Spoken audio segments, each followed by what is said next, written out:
आजपासून सारथी संस्थेतर्फे ज्या विद्यार्थ्यांना SSC म्हणजे स्टाफ सिलेक्शन कमिशन नॉन गॅझेटेडसाठी स्कॉलरशिप अलॉट झाली, अशा विद्यार्थ्यांचं डॉक्युमेंट व्हेरिफिकेशन जे आजपासून चालू झालं आणि 20 तारखेपासून ज्या विद्यार्थ्यांना बँकिंगसाठी स्कॉलरशिप अलॉट झाली किंवा बँकिंग स्कॉलरशिपमध्ये यांची निवड झाली अशा विद्यार्थ्यांचं डॉक्युमेंट व्हेरिफिकेशन चालू होईल।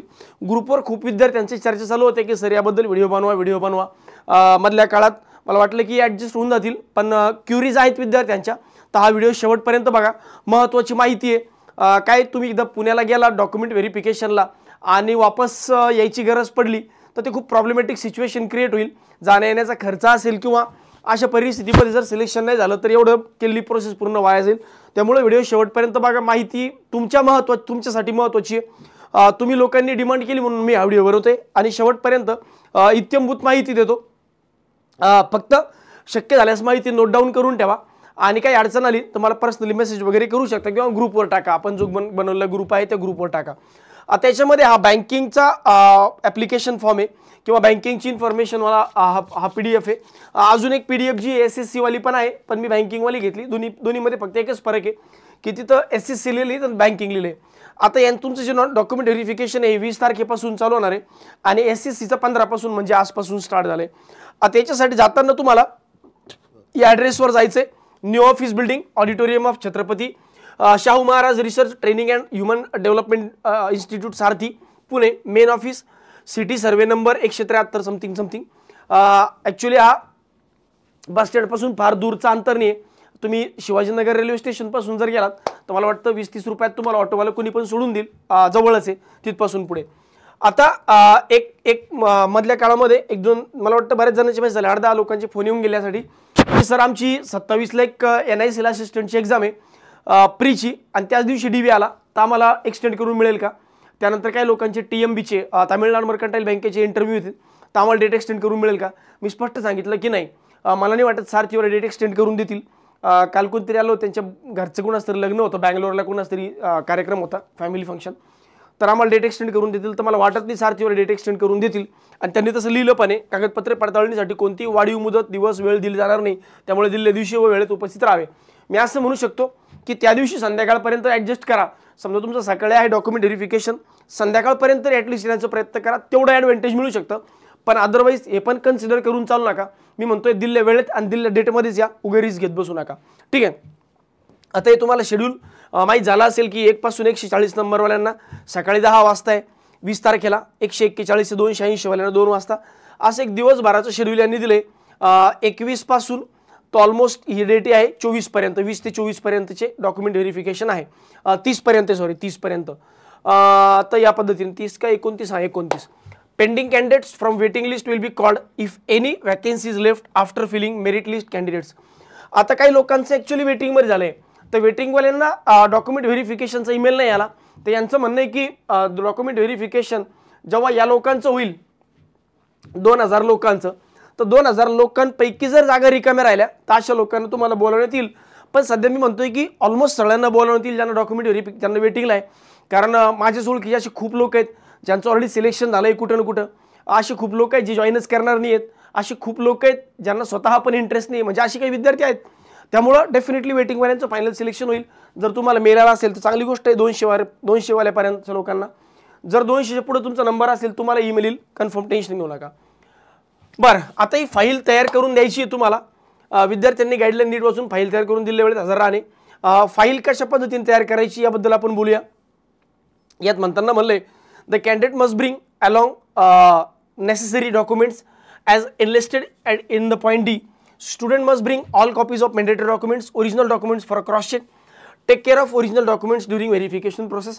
तुम्हाला येताना डॉक्युमेंट पूर्ण ओरिजिनल घेऊन यायचे, सोबत त्याच्या झेरॉक्स कॉपीज किंवा सॉफ्ट कॉपी ज्याला हार्ड कॉपीज ज्याला आपण म्हणतो।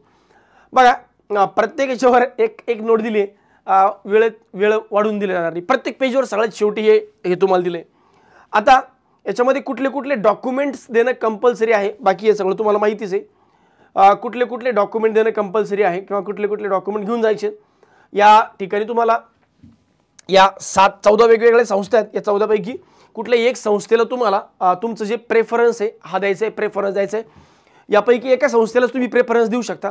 सर आम्ही आता यापूर्वी आपल्या सारथीला प्रेफरन्स दिलं तर आम्हाला पुन्हा प्रेफरन्स द्यावं लागेल का? हो, आतापर्यंत तुम्ही बरे ऑनलाईनमध्ये प्रेफरन्स दिला असेल, पण मी म्हणतो की सारथीचा कारभार थोडासा विचित्रच आहे. म्हणजे मलाही कळलं नाही नेमकं त्यांनी काय घेतलं. कारण त्यांनी पहिल्यांदा डॉक्युमेंट व्हेरिफिकेशनसाठी गुगल फॉर्म भरून घेतले, त्यानंतर डॉक्युमेंट व्हेरिफिकेशनसाठी काय तर म्हणे तुम्ही हे द्या, प्रेफरन्स द्या, कोचिंग क्लास प्रेफरन्स द्या, तोही दिला. आणि आता इन पर्सन डॉक्युमेंट व्हेरिफिकेशन ठेवलं. लॉजिक कळलं नाही, पण ठीक आहे, आता सरकारचा नियम आहे तो आपल्याला ॲक्सेप्ट करावा लागेल. त्या अनुषंगाने तुम्हाला पुन्हा प्रेफरन्स द्यायचा आहे. प्रेफरन्स देत असताना सारथी लर्निंग सेंटर प्रायव्हेट लिमिटेड लाच पहिला प्रेफरन्स का द्यावा याबद्दल मी आता जास्त बोलत बसत नाही. कारण सारथी लर्निंग सेंटर किंवा सारथी एज्युकेशन आपलं जे नाव आहे हे 2 नंबरला तुम्हाला दिसतंय. हे SSCच्या लिस्टमध्ये 3 नंबरला आहे आणि बँकिंगच्या लिस्टमध्ये 2 नंबरला आहे. तर नाव आहे आपलं, फक्त नाव नाही, विश्वास आहे. सगळ्या फॅसिलिटीजबद्दल ऑलरेडी व्हिडिओ टाकलेत, तर त्या फॅसिलिटीज तुम्हाला मिळणार आहे. सोबत कंप्लीट सोल्युशन 4चे 4, 5चे 5 विषयांचं. ॲग्रिकल्चर असेल तर इन्क्लुडिंग ॲग्रिकल्चर, नॉन ॲग्रिकल्चर असेल तर 4 विषयांचं कंप्लीट सोल्युशन. प्रीच्या बॅचेस, मेन्सच्या बॅचेस, अभ्यासिका असेल, बाकी आणखी फॅसिलिटी ज्या पण सांगितलं त्या व्हिडिओमध्ये. आत्ता हा व्हिडिओ मार्केटिंगचा नाहीच आहे, इन्फॉर्मेशनचा बेसचा व्हिडिओ आहे, त्यामुळे याच्यात जास्त बोलत बसत नाही, डायरेक्ट मुद्द्यावर येतो. ठीक आहे, तर आपल्या संस्थेलाच पहिला प्रेफरन्स का द्यावा पुन्हा एकदा विचार करा आणि डेफिनेटली पहिला प्रेफरन्स आपल्या संस्थेला द्या. ठीक आहे, आता तुम्हाला जेव्हा तुम्ही जाताल तेव्हा तुम्हाला ही 20 डॉक्युमेंट्सची लिस्ट आहे, 1 बाय 1 एक्सप्लेन करतो. ही एक ॲडमिशन कॉपी आहे, ही तुम्हाला कुठे मिळेल तर ऑलरेडी वेबसाईटवर आहे, टेलिग्रामवर पण आपल्या टाकली आहे. स्टुडंट डिक्लेरेशन फॉर्म हा सुद्धा तुम्हाला म्हणजे ज्याला आपण विद्यार्थी स्वयं घोषणापत्र म्हणतो, याच्यावर तुम्हाला तुमच्या पॅरेंट्सची आणि स्वतः साईन करायची. बघा इथं सांगितलंय पालकांची सही अनिवार्य आहे. पालकांची सही म्हणजे तुम्हाला पालक सोबत घेऊन जायचं नाही, घरून पालकांची सही करून घेऊन जा. फक्त पालकांची सही ज्या डॉक्युमेंटवर केली आहे तुम्ही आणि एक पालकांचं आधार तुमचं असं एखादं प्रूफ त्याच्यावर पालकांची सही मॅच होते, म्हणजे इथं पालकांची सही केली आहे, पालकांनी तर तुमची स्वयं घोषणापत्रावर सही केली आहे आणि अजून पॅन कार्ड आहे, पॅन कार्डवर पण पालकांची सही असते, दोन्ही साईन मॅच झाल्या पाहिजे. यासाठी क्रॉस चेकसाठी पालकांचं एक ID प्रूफ आणि हे स्वयं घोषणापत्र घेऊन जायचं. तर हे तुम्हाला वेबसाईटवर भेटेल. त्यानंतर हे गाईडलाईन फॉर्म पण वेबसाईटवर भेटेल. चेकलिस्ट जी आहे ही वेबसाईटवर तुम्हाला दिली आहे. Sarathi related coaching CET admit card हे तुमच्याकडे ऑलरेडी आहे. मॉडेल कोड ऑफ कंडक्ट हे पण वेबसाईटवर आहे. मॉडेल कोड ऑफ कंडक्ट आणि स्वयं घोषणापत्र या दोन्हीवर पालकांची सही कंपल्सरी आहे. कॅन्डिडेट अंडरटेकिंग इथं विटनेसची साईन लागते. विटनेसमध्ये कोण आहे पुढे सांगतो. कास्ट सर्टिफिकेट, आता कास्ट सर्टिफिकेट एक तर तुमच्याकडे कास्ट सर्टिफिकेट असावं ज्याच्यावर मराठा किंवा OBC किंवा मराठा कुणबी किंवा कुणबी मराठा किंवा फक्त मराठा फक्त कुणबी काही पण लिहिलं असलं, पण मराठा असावं किंवा कुणबी असावं किंवा मराठा कुणबी असावं किंवा कुणबी मराठा असावं असं लिहिलं कास्ट सर्टिफिकेट. कास्ट सर्टिफिकेट नसेल तर TC नसेल तर EWS सर्टिफिकेट किंवा SCB सर्टिफिकेट या कोणत्याही 4 पैकी एक TC, कास्ट सर्टिफिकेट, त्यानंतर EWS किंवा SCBC 2024-25चं व्हॅलिड असलं पाहिजे असं एक सर्टिफिकेट घेऊन जा. किंवा TC ज्याच्यावर मराठा कुणबी लिहिलंय किंवा कुणबी लिहिलंय असं. त्यानंतर नॉन क्रिमिनल नसेल तर इन्कम सर्टिफिकेट लागतं मागच्या 3 वर्षांचं. तहसीलदार यांच्या सहीने निर्गमित केले मागील 3 वर्षांच्या उत्पन्नावर आधारित 2024-25 करता वैध असलेल्या उत्पन्नाचा दाखला. एकतर तुमच्याकडे नॉन क्रिमिनल असेल तर नॉन क्रिमिनल घेऊन जा. याच्यापैकी तुमच्या EWS सर्टिफिकेटवर पण इन्कम मेन्शन केलं असतं. तर जर तुमच्याकडे हे नसेल तर EWS सर्टिफिकेट पण चालेल, म्हणजे इन्कम सर्टिफिकेट नसेल तर EWS पण सर्टिफिकेट चालतं. किंवा मग उत्पन्नाचा दाखला 2-3 पैकी एक तसं तुम्हाला असेल किंवा नॉन क्रिमिनल. बरं, डोमिसाईल सर्टिफिकेट, रहिवासी प्रमाणपत्र. सर रहिवासी प्रमाणपत्र माझ्याकडे जुनं आहे, चालेल, नो प्रॉब्लेम, जुनंही घेऊन जाऊ शकता. 10वीचं बोर्ड सर्टिफिकेट, 10वीचं बोर्ड सर्टिफिकेट किंवा तुमचं बर्थ सर्टिफिकेट किंवा पॅन कार्ड ज्याच्यावर तुमचे डेट ऑफ बर्थ मेन्शन केले असते. तर डेट ऑफ बर्थ कुठे मेन्शन असते, 10वीच्या बोर्ड सर्टिफिकेटवर असते, बर्थ सर्टिफिकेटवर असते, TCवर असते आणि आधार पॅन कार्डवर पण असते. तर या 4 पैकी एक. त्यानंतर 10वीचं मार्क मेमो. त्यानंतर सर्टिफिकेट ऑफ ग्रॅज्युएशन 10वी 12वीचं पण सोबत घेऊन जा, झेरॉक्स सोबत ठेवा. आणि ग्रॅज्युएशनचं सर्टिफिकेट प्लस ग्रॅज्युएशनचं बोर्ड सर्टिफिकेट, ग्रॅज्युएशनचे डिग्री सर्टिफिकेट किंवा PDC प्रोव्हिजनल डिग्री किंवा OD म्हणजे फायनल डिग्री सर्टिफिकेट दोन्हीपैकी एक जे तुमच्याकडे असेल अवेलेबल ते. Aadhaar card, PAN card, 2 passport साईजचे फोटो आणि 2 clear copies of first page of passbook of nationalise bank. Sir nationalise बँकेमध्ये माझ्याकडे इंडियन पोस्ट पेमेंट बँकेचं आहे का? चालणार नाही. माझ्या ग्रामीण बँकांचं आहे, चालणार नाही. नॅशनलाइज बँकेमध्ये कोण येतं? SBI येते, बँक ऑफ महाराष्ट्र येते, Punjab national bank, Canara bank, bank of Baroda, Indian bank, Indian overseas bank, त्यानंतर कॅनरा बँक, त्यानंतर union bank of India, UCO bank या बँका चालतील, बाकी बँका चालणार नाहीत. बाकी बँका चालणार नाहीत. नॅशनलाइज बँकाच पाहिजे. सरकारी बँका, बँक ऑफ बडोदा पण सरकारी बँकमध्ये येते रे बाबांनो. ठीक आहे, बँकिंगची तयारी करता बावळासारखं करू नका. In case of specially disabled candidate, specially abled candidate, self attested certificate म्हणजे ज्यांनी PWDतून फॉर्म भरलाय 40% PWD मध्ये येतो आम्ही असं certificate. In case of orphan, अनाथ कॅन्डिडेट आहे तर ते अनाथ सर्टिफिकेट तो एक पार्ट. आणि signature only parent or guardian. बघा ते विटनेस बद्दल बोललो होतो मी, तर ते विटनेसचा पॅराग्राफ इथं क्लिअर होईल. Signature of only parent or guardian or blood relatives is mandatory on model code of conduct and candidate undertaking as well as student on student declaring a non-dual beneficiary. Check at least one of the legal document of proof, parent, guardian, first blood relative, signature who have signed the candidate undertaking student declaration and model code of conduct. As a witness, legal document, PAN card, Aadhaar card, where sign and name person is clearly indicated. Note friends, distant relatives, batchmate, roommates, acquaintances, siblings younger than candidate signature are not acceptable for बस झालं. यांचं म्हणणं असं आहे की बघा ही clear समजून घ्या.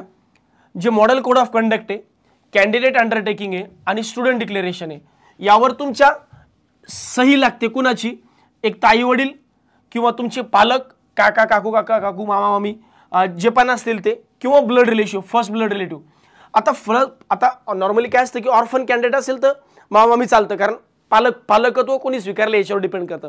Otherwise आपले आई वडील किंवा आपला भाऊ बहीण जो आपल्यापेक्षा वयाने मोठा असावा, फर्स्ट ब्लड रिलेटिव्ह म्हणजे सख्खा भाऊ सख्खी बहीण, अशा पद्धतीने. सख्खे काका पण चालतील, पण आई वडील अस्तित्वात नसतील तरच तो गोष्ट आहे. ठीक आहे, तर यांच्यापैकी एकाचं साईन तिथं असलं पाहिजे या तिन्ही डॉक्युमेंटवर. आणि ती साईन आणि त्यांचं ज्यांची साईन तुम्ही घेतायत त्यांचा एखादा लिगल डॉक्युमेंट जसं की पॅन कार्ड किंवा आधार कार्ड ज्याच्यावर त्यांची साईन मेन्शन आहे, या दोन्ही साईन मॅच होण्यासाठी तुम्हाला त्यांचं पण एक डॉक्युमेंट घेऊन जाणं कंपल्सरी आहे. सो दॅट या दोन्ही साईन मॅच करून पाहतील आणि ते चुकीचं असणार नाही. म्हणजे जर त्या दोन्ही साईन मॅच नाही झाल्या तर मग तुमच्यावर कारवाई करण्यात येईल किंवा हे सारथी मेन ऑफिसला सांगण्यात येईल की हा कॅन्डिडेट फ्रॉड करतोय. त्यामुळं फर्स्ट पॅरेंटच घेऊन जा आणि ती साईन मॅच झाली पाहिजे याची काळजी घ्या. हे थोडंसं रिस्की काम आहे, त्यामुळं उगाच पॅरेंट्सच्या चुकीचं साईन बिन करत बसू नका. प्रॉपर वडिलांची आईची साईन घ्या, भावाची साईन घ्या आणि त्यांचं पॅन कार्ड, त्यांचं आधार कार्ड ज्याच्यावर साईन त्यांची मॅच होते ते एक डॉक्युमेंट सोबत घेऊन जा, सो दॅट रिस्क राहणार नाही. ठीक आहे, तर मला वाटतं डॉक्युमेंटबद्दल आता क्लिअर झालं पाहिजे. याचा एक सेट करा डाउनलोड. आता या बाकीच्या गोष्टी ज्या आहेत त्या मी तुम्हाला जर सांगितल्या त्या तुम्ही वेबसाईटवर पण डाउनलोड करू शकता किंवा मी पण टेलिग्रामवर ऑडिट टाकून ठेवल्यात तर त्या बघून घेऊ शकता. ठीक आहे, बाकी मला असं वाटतं की काही डॉक्युमेंट्सबद्दल मी जर सांगितलं candidate must belong to Maratha, Kunbi Maratha and Maratha Kunbi community, domiciled in Maharashtra. हेच लोक यासाठी इलिजिबल आहे. तुमचं नॉन क्रिमिनल निघलेलं असलं पाहिजे किंवा निघत असलं पाहिजे किंवा डॉक्युमेंट तुमच्या ते इन्कम सर्टिफिकेटमध्ये मेन्शन असलं पाहिजे की तुमचं इन्कम त्याच्या बिलो आहे. बाकी एक महत्त्वाची गोष्ट आहे, जर तुम्ही ऑलरेडी एखादा पार्ट टाइम फुल टाइम गव्हर्नमेंट जॉब करत असाल तर तुम्ही यासाठी इलिजिबल नाही हे लक्षात ठेवा. जर तुम्ही ऑलरेडी फुल टाइम पार्ट टाइम कुठे जॉब करत असाल आणि तुमच्या अकाउंटवर पगार येत असेल तर तुम्ही यासाठी इलिजिबल नाही आहे. तर एवढ्या पद्धतीचे डॉक्युमेंट जे आहेत हे तुम्हाला सोबत घेऊन जायचे आहे. डॉक्युमेंटसाठी कोणताही तारीख वेळ वाढवून दिल्या जाणार नाही. हे चारदा सांगितले. प्रत्येक पानावर शेवटी ही आहेच नोट. ठीक आहे, take your parents guardian signature on the model code of conduct for Sarthi sponsored candidate and undertaking attach in candidate personal file. Friends, relatives, siblings, candidates' own signature in place of parents' guardian signature on the model code of conduct and candidate undertaking will not be accepted. तुमचे मित्र मैत्रिणी, तुमचे classmate, batchmate यांची sine किंवा तुम्ही स्वतः केलेली sine हे ॲक्सेप्टेबल नाही आहे. तुमच्या पॅरेंट्सची आणि पॅरेंट्सची साईन पाहिजे किंवा फर्स्ट ब्लड रिलेटिव्ह साईन पाहिजे असं ते पुन्हा सांगताय. बाकी मला असं वाटतं ऑलमोस्ट सगळ्या गोष्टी क्लिअर असाव्यात आणि लवकरात लवकर वेळेत तिथं पोचा. एक ग्रीन फाईल घेऊन जा, file of all the documents in sequence. ज्या सिक्वेन्सनं दिले त्या सिक्वेन्सनं डॉक्युमेंट लावा. एक ग्रीन फाईल घ्या, ग्रीन कलरची फाईल. ते येतं ना पेपरमध्ये टाकायचं ते इनवलप, ते घेऊन जाऊ नका. एक ग्रीन कलरची प्रॉपर फाईल घ्या, तिला हे सगळे डॉक्युमेंट्स अटॅच करा. On the top of file तुमचं नाव मेन्शन करा, कॉन्टॅक्ट नंबर टाका, कोर्स नेम टाका बोल्डमध्ये आणि या सिक्वेन्सनुसार ते डॉक्युमेंट्स तिथे घेऊन जा. एवढीच इन्फॉर्मेशन होती. बाकी मला वाटतं सगळ्या गोष्टी क्लिअर झाल्या असतील. नसतील झाल्या पर्सनली मला मेसेज करा, मी तुम्हाला रिप्लाय देतो. ठीक आहे, ऑल द बेस्ट. आणि लक्षात ठेवा पहिला प्रेफरन्स सारथी एज्युकेशन.